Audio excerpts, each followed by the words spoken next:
Welcome to Chapter 16, Navigation. In this chapter, we'll explore the fundamental skills and knowledge every pilot needs to navigate confidently under visual flight rules.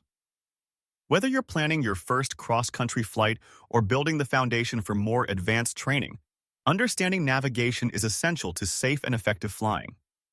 We'll cover 4 core areas: working with aeronautical charts and flight planning, using pilotage and dead reckoning to navigate by reference to the ground and basic calculations, understanding radio navigation systems, and utilizing GPS technology in the cockpit. By the end of this chapter, you'll have a solid understanding of how to plan a cross-country route, stay on course, and use the tools available to you as a VFR pilot. Let's get started.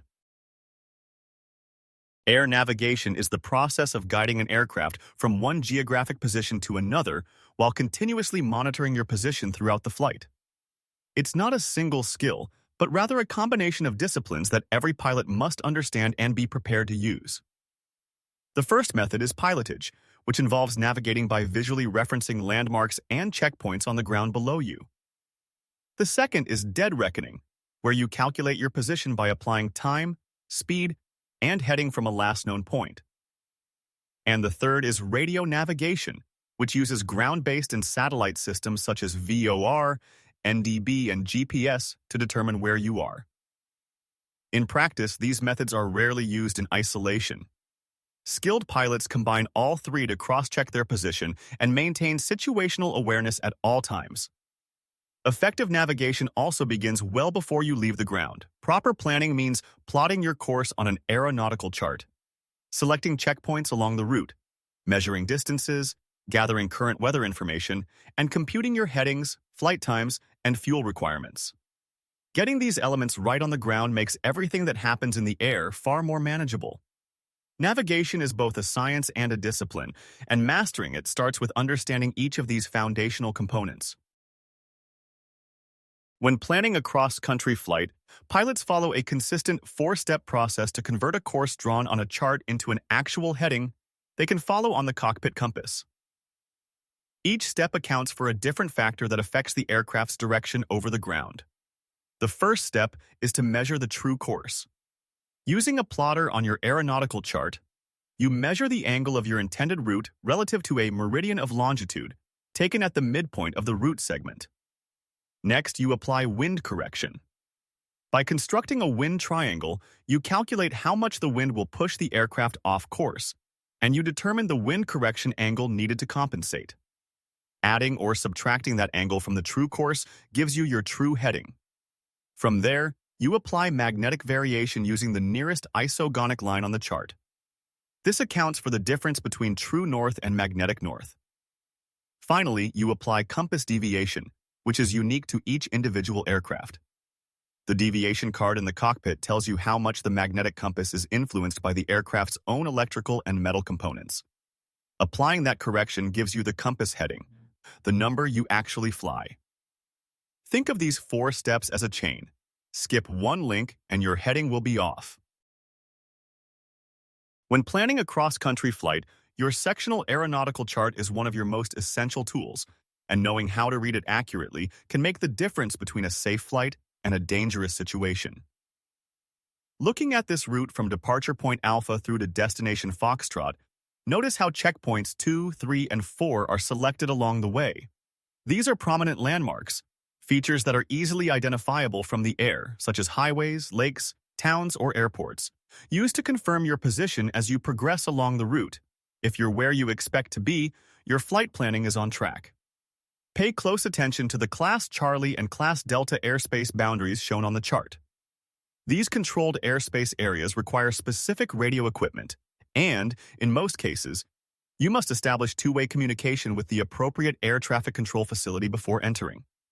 Failure to comply can result in an airspace violation. Also critical is the tallest obstruction charted along the route. Antenna towers and similar vertical hazards are depicted with their height above mean sea level. You must ensure your planned cruising altitude provides an adequate clearance margin above these obstacles. Never assume the terrain profile alone tells the whole story. Aeronautical charts are essentially the road maps of the sky, and for VFR flight, Knowing which chart to use is an important part of flight planning.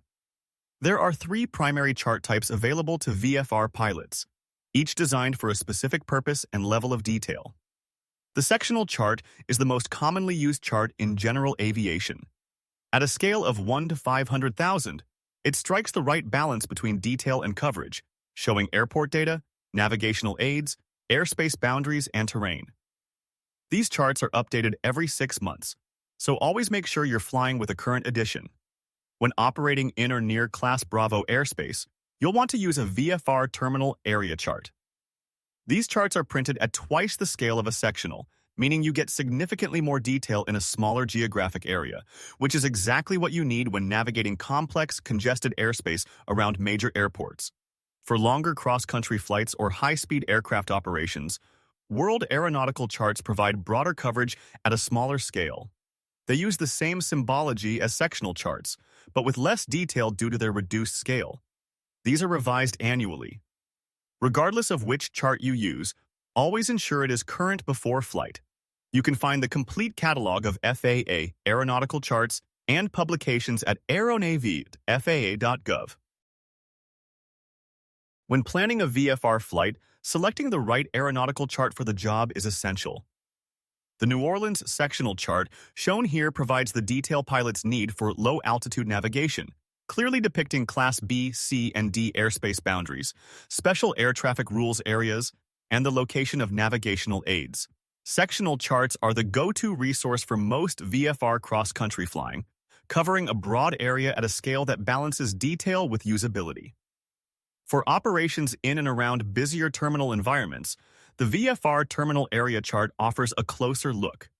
The New Orleans TAC highlights key landmarks like the Mississippi River and Lake Pontchartrain, along with airports, communication frequencies, and altitude restrictions, giving pilots the precise information they need when navigating complex airspace near a major metropolitan area. At the other end of the spectrum, the World Aeronautical Chart covers a much larger geographic footprint at a scale of 1 to 1 million. This makes it particularly useful for higher-speed aircraft flying longer routes, where broad terrain awareness and major navigation frequencies are more important than fine aeronautical detail. Understanding when and how to use each of these chart types will make you a more informed and better prepared pilot. Latitude and longitude form the foundation of geographic coordinate systems, giving us a precise way to locate any point on Earth's surface. Let's look at each component. Parallels of latitude are circles that run east to west, parallel to the equator. The equator itself sits at 0 degrees, and measurements extend from there up to 90 degrees north or south. The 48 conterminous United States fall within a relatively narrow band, between 25 and 49 degrees north latitude. Meridians of longitude work differently. These lines run from the North Pole to the South Pole, perpendicular to the equator. Longitude is measured east or west from the prime meridian, which sits at 0 degrees and passes through Greenwich, England. Measurements extend up to 180 degrees in either direction. The conterminous United States span from about 67 to 125 degrees west longitude. Together, these two values pinpoint any location on Earth. For example, Washington, D.C. sits at approximately 39 degrees north, 77 degrees west, while Chicago is near 42 degrees north, 88 degrees west. As you work with maps and geographic data, you will use this coordinate system constantly, so developing a strong familiarity with it now will pay off throughout your training. Understanding time zones is essential for flight planning, and it all starts with a simple geometric fact. The Earth rotates 360 degrees in 24 hours, which works out to 15 degrees per hour. That's why standard time zones are each 15 degrees of longitude wide, with a 1-hour difference between adjacent zones. The 4 continental U.S. time zones are Eastern, Central, Mountain, and Pacific, centered on the 75th, 90th, 105th, and 120th meridians respectively. Each zone shifts 1 additional hour behind UTC as you move west across the country. And remember, those offsets change by 1 hour depending on whether standard or daylight saving time is in effect. One critical planning consideration: when flying eastward, you are losing time as you cross zones. This makes sunset arrive sooner than you might expect based on your departure location. Always check with a flight service station to confirm sunset time at your destination before an eastbound flight. Finally, aviation standardizes all operations on the 24-hour clock and Universal Coordinated Time, abbreviated UTC, and also called Zulu time. This reference is tied to the 0-degree meridian at Greenwich, England, and it eliminates any confusion caused by time zone differences between pilots, controllers, and facilities operating across different regions. When navigating by air, we measure direction using meridians as our reference lines. Any direction from one point to another is expressed in degrees, measured clockwise from true north, ranging from 0 to 360 degrees.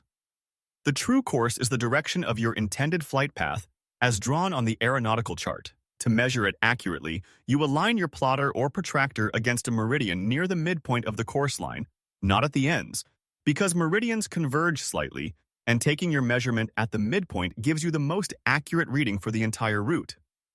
Now, true course tells you the direction you want to travel across the ground, but it doesn't account for wind. That's where true heading comes in. True heading is the direction the nose of the aircraft actually points during flight. If there's a crosswind, you'll need to angle the nose into the wind to maintain your desired track. The wind correction angle, or WCA, is either added or subtracted from your true course to give you the true heading. Finally, the reciprocal course is simply the opposite direction, exactly 180 degrees away. If you're flying from point A to point B on a course of 0 is 65 degrees, the return trip from B back to A would be 245 degrees. Understanding these relationships is foundational to accurate cross-country flight planning. When navigating by aeronautical chart, you must account for the difference between true north and magnetic north. This difference is called magnetic variation, and it exists because the magnetic North Pole is not in the same location as the geographic North Pole. In fact, the magnetic pole sits roughly 300 miles away, near 71 degrees north, 96 degrees west. On your aeronautical chart, variation is depicted as broken magenta lines called isogonic lines. These lines connect points of equal magnetic variation across the country. Where variation equals 0, you'll find the agonic line, which runs roughly through the Great Lakes area and south through the Mississippi and Alabama border region. To convert a true heading to a magnetic heading, remember this simple phrase: east is least, west is best. If the variation in your area is easterly, you subtract it from your true heading. If it's westerly, you add it. For example, pilots flying on the west coast will notice their compass points east of true north, indicating easterly variation. On the east coast, the compass points west of true north, indicating westerly variation. Applying variation correctly is a fundamental step in translating your chart course into a usable compass heading in the cockpit. When navigating by compass, it is essential to understand that your compass does not point to true north. It points to magnetic north. The difference between these two directions is called magnetic variation, and it changes depending on where you are in the country. The diagram on the left illustrates how magnetic meridians, shown in red, diverge from geographic meridians, shown in blue. This divergence is what creates variation, and as you can see, it is not uniform across the United States. The chart on the right shows isogonic lines. These are lines that connect points of equal magnetic variation. Notice the agonic line running through the central United States. Along this line, variation is 0, meaning magnetic north and true north are aligned. East of the agonic line, magnetic north falls to the west of true north, giving you westerly variation. West of the agonic line, magnetic north falls to the east of true north, resulting in easterly variation.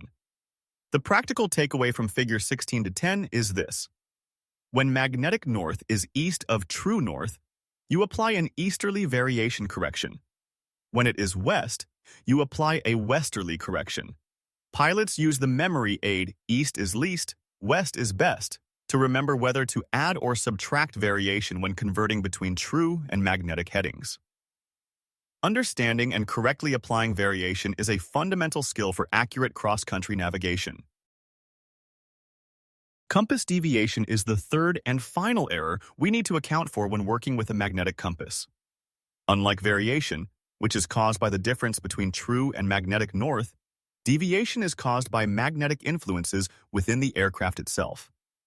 Electrical circuits, radios, lighting systems, the engine, and magnetized metal components all create localized magnetic fields that can pull the compass needle away from its correct reading. What makes deviation particularly important to understand is that it is unique to every individual aircraft, and it changes depending on the heading you are flying.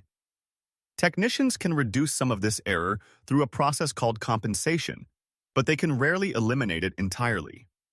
That is why every aircraft carries a deviation card, typically mounted near the compass, showing the pilot how much correction to apply on various headings.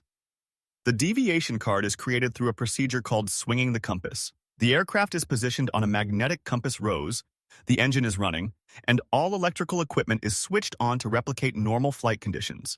The aircraft is aligned at 30-degree intervals and the compass readings are recorded. When you need to fly an intermediate heading not listed on the card, you interpolate between the two nearest values. Bringing it all together, remember the complete heading formula. True course plus or minus wind correction angle gives true heading. Correct for variation to get magnetic heading, then correct for deviation to arrive at your compass heading.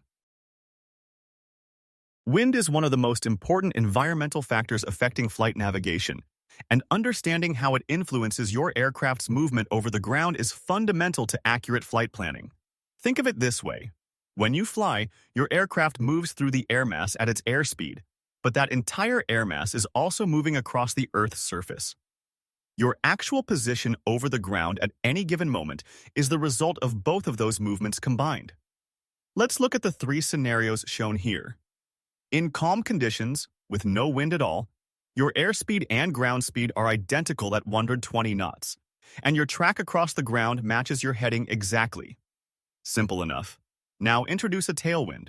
Wind coming from 270 degrees at 20 knots, pushing from behind.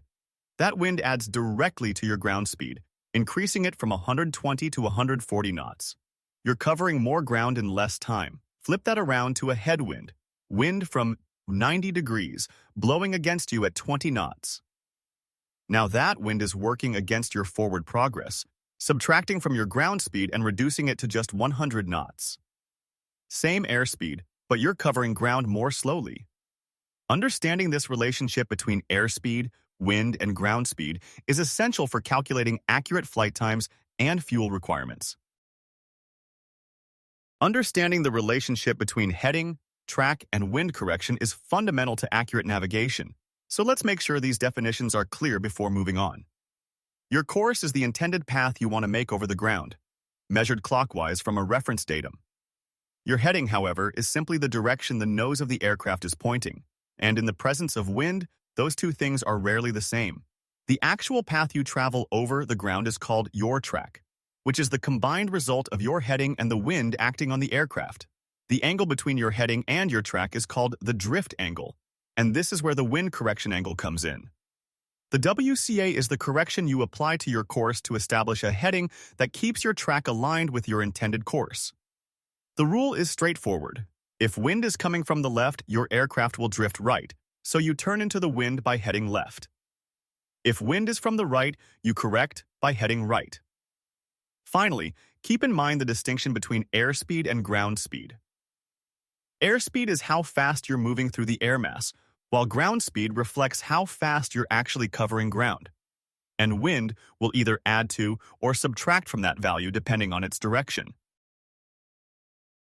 To fly accurately from point A to point B, pilots must work through a specific sequence of corrections that converts an ideal true heading into the actual compass heading they will fly in the cockpit.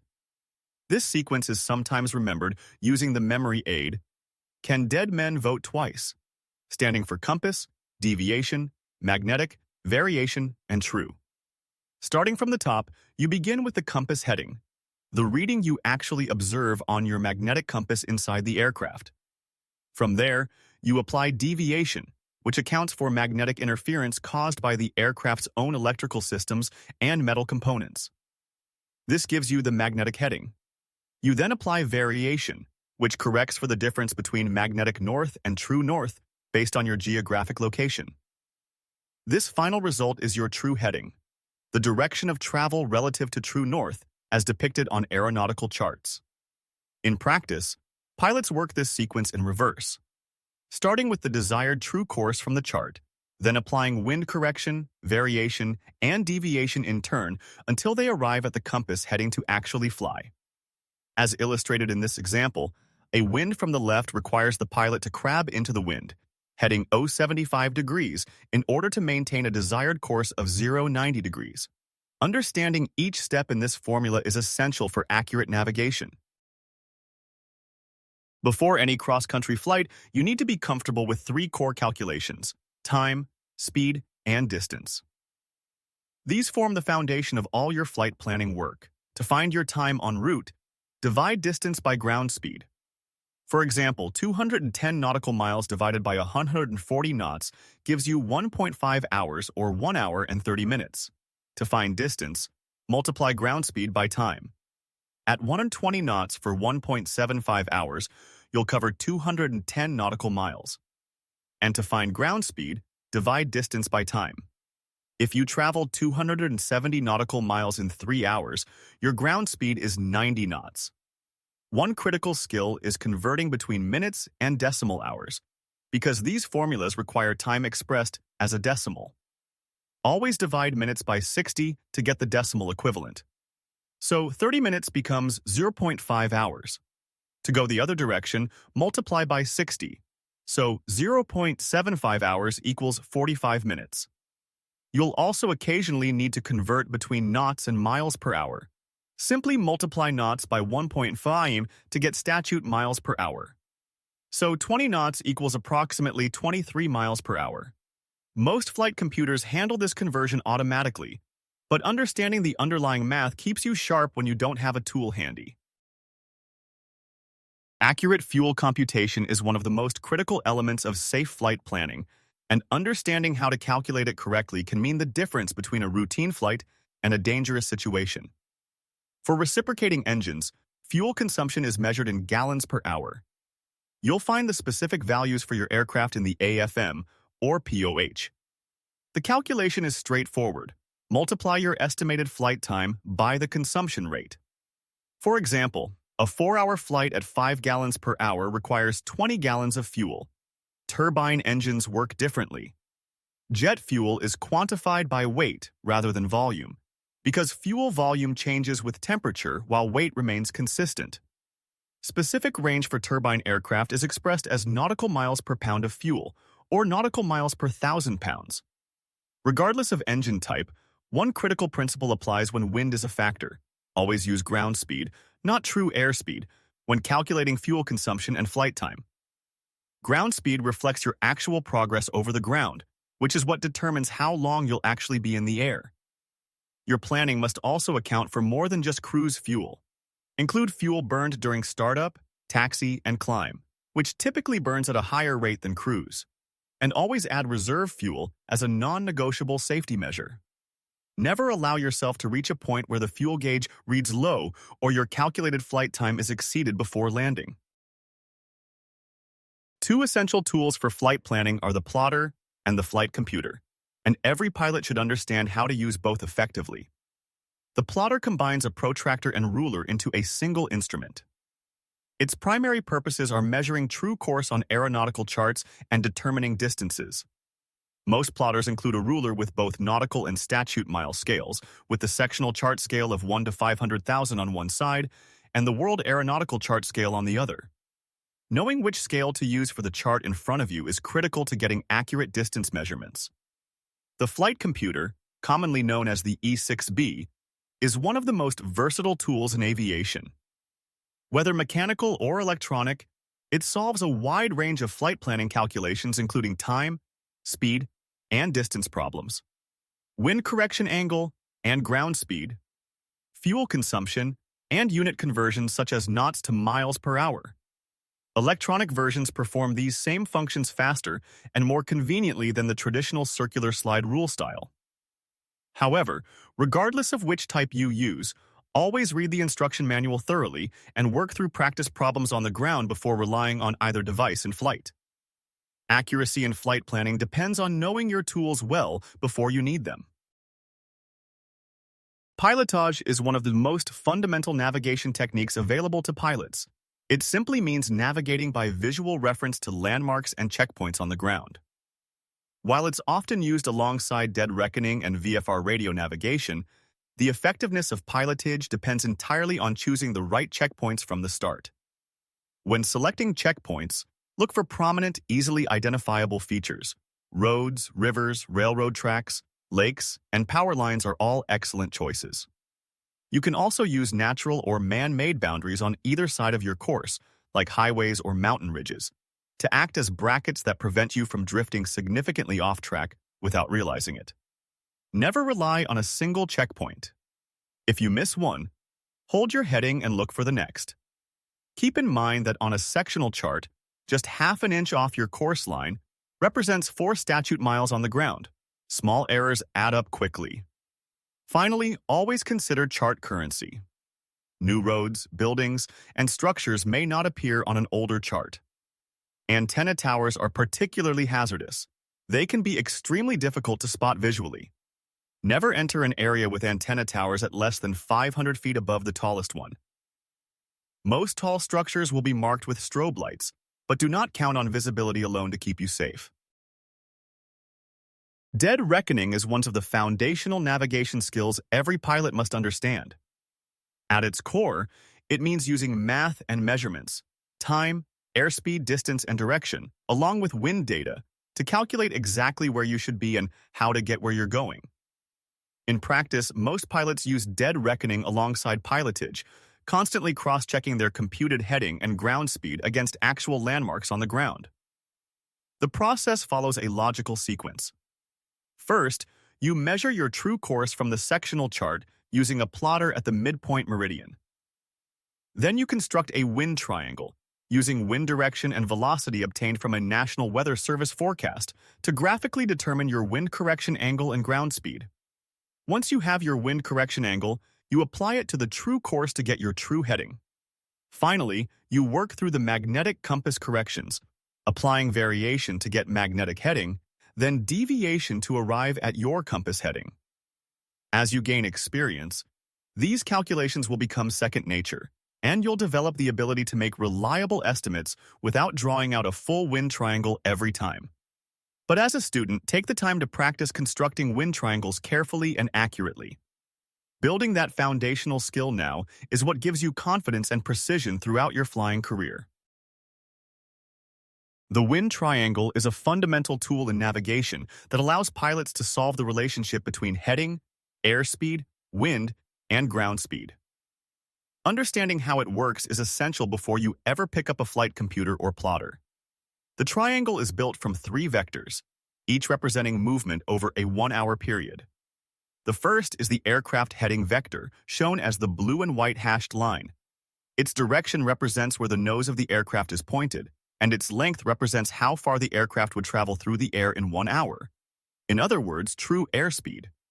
The second vector is the wind, shown as the blue arrow. Its direction is where the wind is coming from, and its length represents wind velocity over 1 hour. The third vector is the yellow line, which shows the actual track over the ground, and its length represents ground speed. When you combine the heading vector and the wind vector, the result is your actual track and ground speed, the yellow line.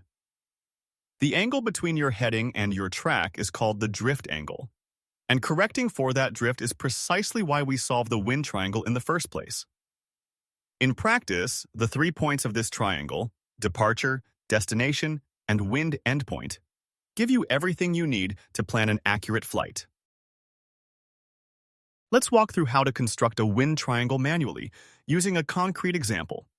Our given values are a true course of 0-90 degrees, a wind from 0-40 degrees at 40 knots, and an airspeed of 120 knots. Start by drawing a vertical north-south reference line on plain paper and marking your departure point, which we'll call point E. Using a protractor, identify the directions for both your true course and the wind. From point E, draw your true course line extending toward 90 degrees directly east and label it TC 090. Next, draw the wind vector. Remember, the wind arrow points in the direction the wind is blowing, not from where it's coming. Draw this line 40 units long from E and mark the endpoint W. Now, place your ruler so that one end touches point W and the 120 unit mark falls somewhere along the TC line. That intersection is point P. Draw and label this line as your airspeed vector. With the triangle complete, you can read your three answers directly. The ground speed is the distance from E to P along the TC line, in this case, 88 knots. The true heading is the direction of the airspeed line, which measures 76 degrees, and the wind correction angle is 14 degrees to the left, reflecting the wind's effect pushing you off course. Once you have completed the wind triangle on your flight computer, you need to extract the true heading from it. There are two methods to do this, and both should give you the same answer, so they serve as a useful cross-check for each other. The first method is a direct reading. Place your protractor along the north-south line with the center point at the intersection of the airspeed line. Simply read the heading directly off the protractor scale. In this example, that gives us a true heading of 76 degrees. The second method measures the wind correction angle at point P. Place the protractor along the true course line and read the angle between the true course and the airspeed line. Here, that angle is 14 degrees. Because the wind is coming from the left, we subtract the wind correction angle from our true course. 90 minus 14 equals 76 degrees true heading. Both methods confirm the same result. With true heading established, we can complete the flight plan. Our distance is 220 nautical miles, and our ground speed is 88 knots, so flight time is 220 divided by 88, which equals 2.5 hours. At a fuel burn of 8 gallons per hour, we multiply 8 by 2.5 for a total fuel requirement of 20 gallons. Before you ever leave the ground, federal regulations require you to do your homework. Under 14 CFR Part 91, the pilot in command is legally responsible for becoming familiar with all available information pertinent to a flight. For any flight beyond the vicinity of an airport, that specifically includes weather reports, fuel requirements, alternate options, and known ATC delays. Start by gathering the right materials. You'll need current sectional charts covering your entire route plus adjoining areas, along with a flight computer or electronic calculator, a plotter, and any situation-specific items like a flashlight for night flying or water for desert routes.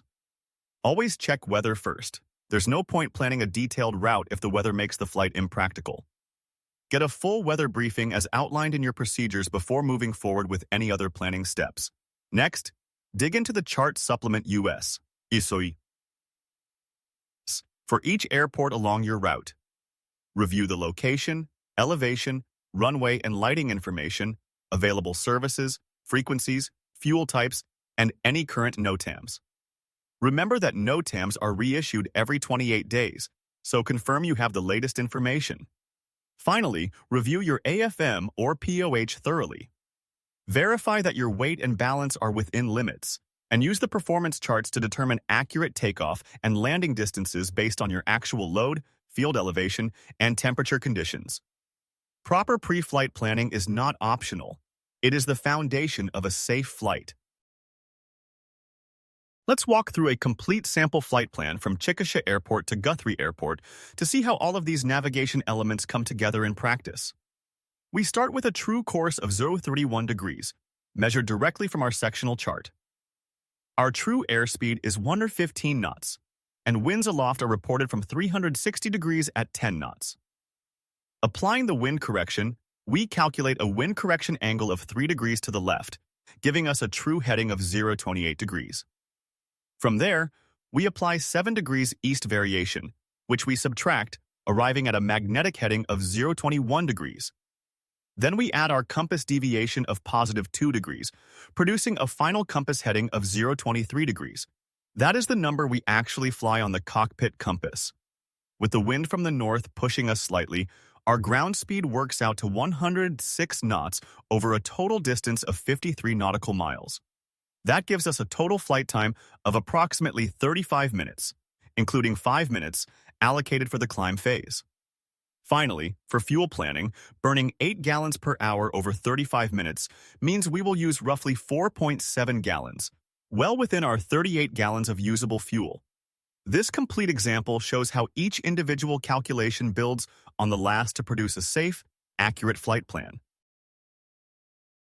As we examine the sectional chart along our route from Chickasha to Guthrie, let's walk through the 4 checkpoints selected along this 53 nautical mile course and understand why each one matters. At checkpoint 1, we identify a tower east of the course, confirmed by a nearby highway and railroad track running parallel. Classic visual references that make positive identification straightforward. Checkpoint 2 introduces our first airspace concern. An obstruction sits west of the course, and Will Rogers World Airport lies directly to the east. This places us near Class Charlie airspace, with a floor of 2,500 feet MSL and a ceiling of 5,300 feet MSL. Coordination or avoidance is required. Checkpoint 3 is Wiley Post Airport, which our route crosses directly overhead. This is Class Delta airspace, extending from the surface up to 3,800 feet MSL whenever the control tower is operational. Prior contact with the tower is required before entering. At checkpoint 4, we note a private non-surfaced airport west of the course.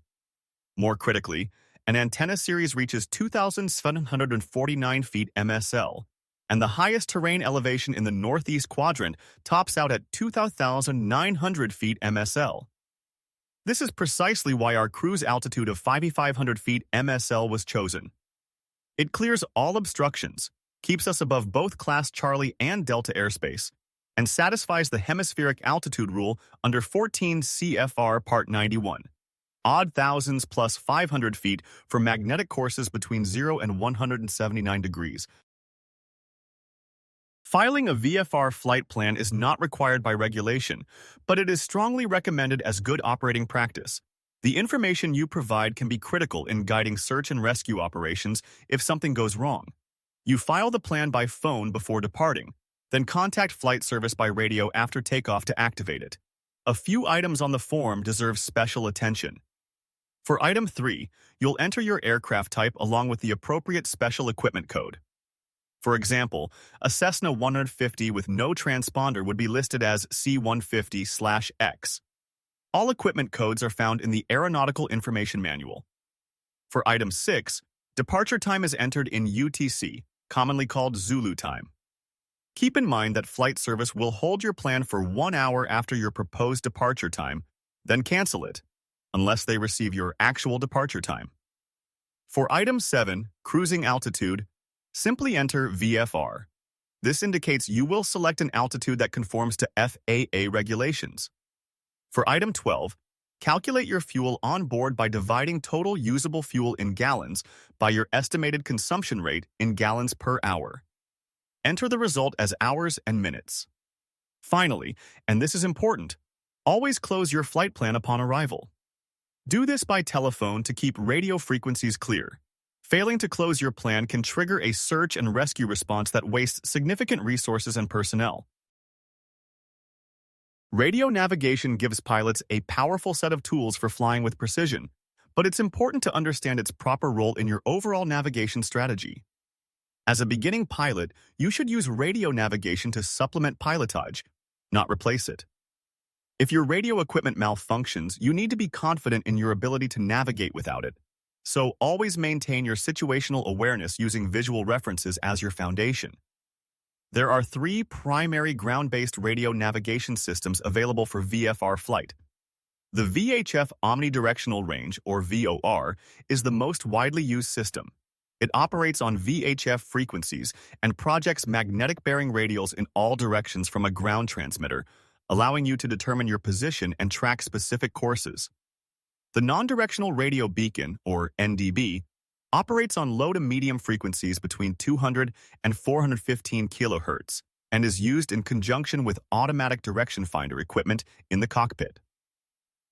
One advantage of the NDB is that it is not subject to line-of-sight limitations, unlike VHF-based systems. Finally, the Global Positioning System, or GPS, is a satellite-based navigation system that provides worldwide route guidance and is increasingly becoming the primary navigation tool for both VFR and IFR operations. Understanding the capabilities and limitations of each system will make you a safer and more versatile pilot. The VOR, or VHF Omnidirectional Range, is a ground-based radio navigation system that transmits signals in all directions simultaneously, creating 360 straight-line courses called radials, much like spokes radiating outward from the hub of a wheel. Each radial is referenced to magnetic north and numbered from 001 to 360, giving pilots a precise magnetic bearing from the station. VOR operates within the VHF frequency band, between 108.0 and 117.95 MHz. Because VHF signals travel in straight lines, reception is subject to line-of-sight limitations, meaning terrain and the curvature of the Earth affect usable range. At 1,000 feet AGL, you can expect roughly 40 to 45 miles of reliable reception, and that range increases as you climb higher. VORs are classified by their intended service volume. Terminal VORs provide 25 miles of coverage up to 12,000 feet. Low-altitude VORs extend to 40 miles below 18,000 feet. High-altitude VORs can reach up to 130 miles depending on your altitude band, with coverage extending all the way to flight level 450. In terms of accuracy, VOR course alignment is generally reliable within plus or minus 1 degree. While accuracy checks are not required for VFR flight, they are strongly recommended. IFR tolerances, plus or minus 4 degrees on the ground and 6 degrees airborne, serve as a useful benchmark for evaluating whether your equipment is performing within acceptable limits. Let's look at the 3 primary instruments you'll use when flying VOR navigation: the CDI, the HSI, and the RMI. The Course Deviation Indicator, or CDI, is the most common navigation instrument you'll find in training aircraft. It has 3 main components: the omni-bearing selector, which you'll hear called the OBS or course selector, the left-right deviation needle, and the TO from indicator. To identify a radial, you simply rotate the OBS until the needle centers.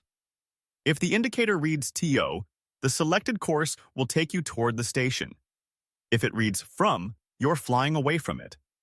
The horizontal situation indicator, or HSI, is a more sophisticated instrument that combines your magnetic compass with navigation and glide slope information. It uses a flux valve to drive a rotating compass card, and the course deviation bar shows your left or right deviation from the selected course. Pay close attention to the warning flags. A nav flag means the navigation signal is unreliable, while an HDG flag indicates a compass malfunction. The RMI, or radiomagnetic indicator, gives you the most information at a glance. It simultaneously displays your magnetic heading along with bearing information from VOR, GPS, or ADF sources. 2 bearing pointers can be assigned to any combination of these systems, and no course selection is required. Each needle points directly to the selected navid or waypoint. To track inbound to a VOR station using a CDI, follow this 4-step procedure carefully. First, tune your VOR receiver to the correct station frequency and confirm you have the right station by listening for the Morse code identifier or voice identification. Never skip this step. Tuning to the wrong frequency means you are navigating to the wrong place. Second, rotate the OBS until the CDI needle centers with a TO indication. The course displayed on the selector is now your inbound course to the station. Third, turn the aircraft to that heading and begin flying toward the station. If the wind causes the aircraft to drift off course, you will see the needle deflect to one side. Fourth, correct for that drift by turning toward the needle to re-intercept the radial. Once back on course, apply a wind correction angle, typically in small increments of around 10 degrees, and hold it to keep the needle centered. A key point here: do not chase the needle. Make a correction, hold it, and allow the needle time to respond and stabilize. Finally, always confirm your TO from indication before acting on needle deflection. Flying toward a station with a from indication or away from one with a TO indication will cause the needle to respond in reverse, leading you in exactly the wrong direction. Distance Measuring Equipment, or DME, is a UHF-based navigation aid that measures slant-range distance in nautical miles from a VOR DME, or VORTAC. When you tune a VOR frequency on your VHF navigation radio, the DME frequency pairs automatically. In addition to distance, DME provides ground speed in knots and time to station in minutes. But remember, those readouts are only accurate when you are tracking directly to or from the station. VOR DME RNAV takes this a step further by using an onboard computer to process VOR and DME signals and create virtual waypoints, essentially electronically relocated vortex defined by a specific radial and distance. This allows you to fly direct routes between nearly any origin and destination, independent of actual vortex locations or published airways. Be aware of CDI sensitivity differences. En route RNAV gives you plus or minus 5 nautical miles of deflection, while approach mode tightens to plus or minus 1.5 nautical miles. The RMI time distance check gives you a quick way to estimate distance to a station without DME. Turn the aircraft until the RMI bearing pointer sits on the nearest 90-degree index, then note your time. When the pointer moves 10 degrees, record elapsed seconds and divide by 60 to get minutes to station. Multiply that by your nautical miles per minute. For example, 75 seconds at 120 knots equals 15 nautical miles to the station. Non-directional beacons, or NDBs, operate in the low to medium frequency band between 200 and 415 kHz. One key advantage over VOR is that these low-frequency signals follow the curvature of the Earth, meaning they are not restricted by line-of-sight limitations. NDB stations continuously transmit a Morse code identifier, 3 letters for standard NDBs, and 2 letters for compass locators typically found at instrument approach facilities. NDB stations are classified by their transmitter power and usable range. Compass locators transmit under 25 watts with a 15-mile range, while the highest class, HH stations, use 2,000 watts or more and are usable out to 75 miles. One important limitation to understand is that low-frequency signals are highly susceptible to electrical interference. Lightning, precipitation static, and other atmospheric disturbances can cause the ADF needle to deflect toward the source of interference rather than the station. Always be alert to this when flying in or near thunderstorm activity. Finally, understand the difference between homing and tracking. Homing simply means keeping the needle pointed to 0 degrees relative bearing, but in a crosswind, this produces a curved flight path that drifts downwind. Tracking requires applying a wind correction angle so the needle shows an offset from 0, allowing you to maintain a straight ground track directly to the station. Tracking is the correct technique for precise ADF navigation. When tracking outbound using the ADF, wind corrections must be applied in the direction opposite to where the needle is pointing. This is the reverse of inbound tracking and is a common source of confusion for pilots learning ADF procedures. Keep in mind that the ADF needle always points toward the station, so when flying outbound, the needle will be pointing toward your tail, near the 180-degree position on the indicator. To determine your magnetic bearing from the station, simply take your magnetic bearing to the station and apply the reciprocal, add or subtract 180 degrees. For an inbound tracking example, with a magnetic bearing to the station of 340 degrees and a left crosswind, you would fly a corrected heading of 330 degrees. The ADF needle will show a relative bearing of 10 degrees to the right, and maintaining that deflection keeps you on a straight track to the station. One important note on outbound tracking: attempting to keep the needle pinned at the 180-degree position without applying a wind correction will result in a curved flight path away from your desired track. You must lead the correction. Finally, standard broadcast stations can be used with ADF for navigation, but positive identification is absolutely critical. Many broadcast stations share similar frequencies, and tuning the wrong one could result in significant navigational error. Always confirm your station before relying on it for navigation. The Global Positioning System, or GPS, is a satellite-based radio navigation system developed and operated by the U.S. Department of Defense. It provides worldwide area navigation capability by tracking multiple satellites simultaneously and calculating what are called pseudo-range measurements, essentially the distance from the receiver to each satellite, to determine a precise position anywhere on Earth. The satellite constellation consists of 24 satellites arranged across 6 orbital planes, with 4 operational satellites per plane. Each satellite completes an orbit roughly every 11 hours and 58 minutes at an orbital radius of approximately 26,600 kilometers. In practice, you'll typically have 6 to 8 satellites in view at any given time, but you need a minimum of 4 satellites to compute a 3-dimensional position fix. Receiver Autonomous Integrity Monitoring, known as RAIM, is a critical safety feature that verifies the integrity of the GPS signals being received. RAIM requires at least 5 satellites, or 4 plus barometric aiding, to detect an integrity anomaly. To actually isolate and exclude a faulty signal, 6 satellites, or 5 with baro aiding, are required. One important limitation to understand involves GPS-derived altitude. Selective availability, the intentional degradation of GPS accuracy, was discontinued in the year 2000, but many receivers were still designed assuming it was active. Regardless, GPS altitude should never be used as your primary altitude reference due to the potential for significant vertical errors. GPS navigation offers real advantages for VFR pilots. Direct routing saves time and fuel, and a moving map display gives you a level of situational awareness that simply wasn't available to earlier generations of aviators. But with those advantages come some important limitations you need to understand before you rely on this technology in the cockpit. First, RAIM. Many portable and VFR-grade Jeeps receivers do not have receiver autonomous integrity monitoring.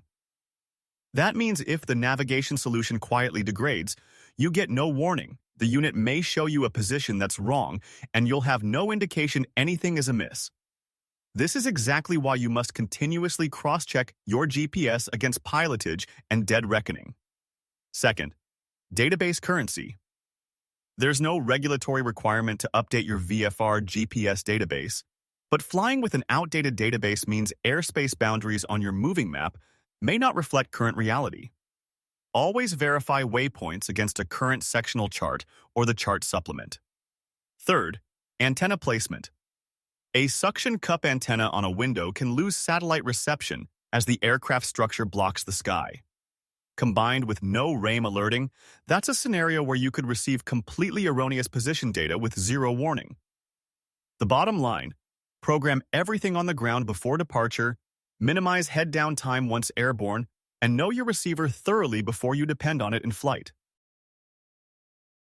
VFR waypoints are a valuable navigation aid for pilots flying equipped with area navigation receivers.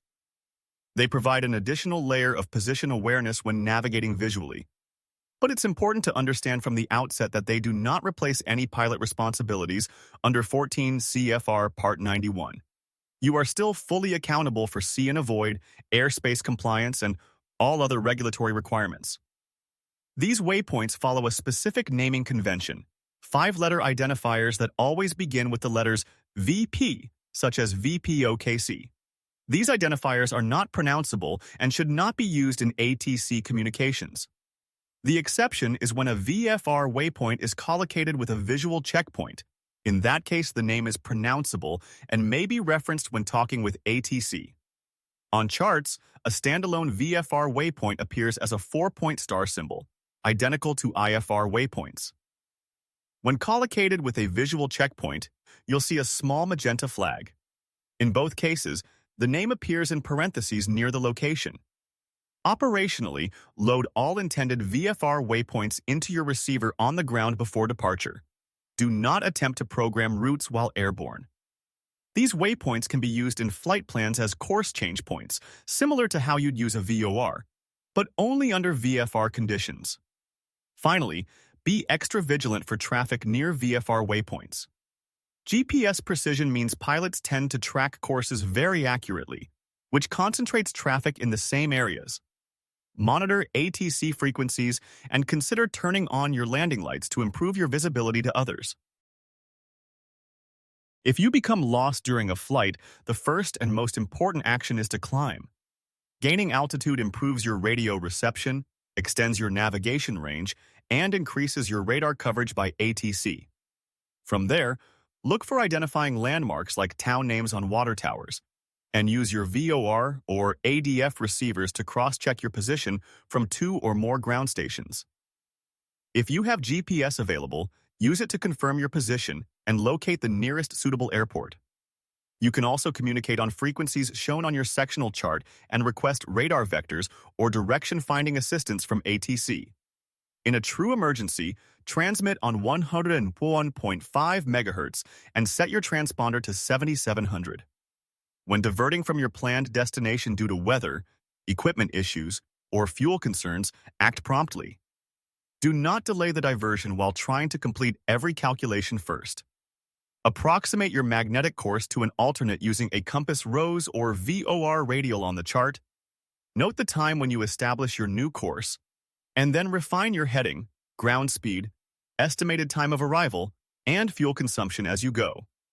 Always factor in cloud heights, terrain, and radio reception when choosing your diversion altitude.